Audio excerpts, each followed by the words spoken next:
திருவோண நட்சத்திரத்தில் ஒருவர் பிறந்திருந்தீங்கன்னா உங்களுடைய பூர்வ ஜென்ம பந்த நட்சத்திரம் எதுன்னு உங்களுக்கு தெரியுமா? அதாவது என்னன்னு கேட்டால், ஆயிலி நட்சத்திரம் தான் உங்கள் பூர்வ ஜென்ம பந்த நட்சத்திரம். யார் ஒருவர் திருவோண நட்சத்திரத்தில் பிறந்திருந்தாலும் ஆயிலி நட்சத்திரம் உங்கள் முன்னோர்களுடைய ஆசீர்வாதம் கொடுத்த நட்சத்திரம். என்னைக்கு ஆயிலி நட்சத்திரம் வருதோ அன்னைக்கு தான் உங்களுக்கு முழுமையான ஆசீர்வாதம். மாதம் மாதம் முன்னோர்கள் ஆசீர்வாதம் பண்ணிட்டு தான் இருக்காங்க.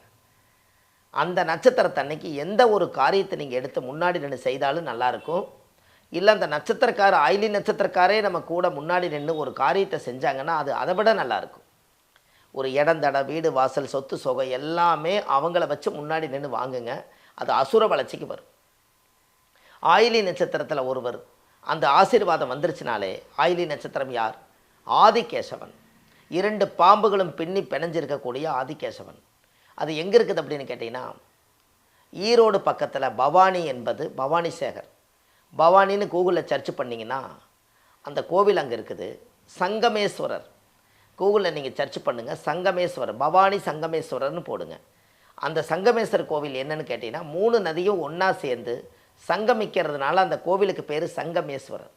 அந்த கோவிலுக்குள்ளே ஆதிகேசவன் இருக்கார். இவர் தான் தானாக வளர்ந்த சுயம்பு மாதிரி.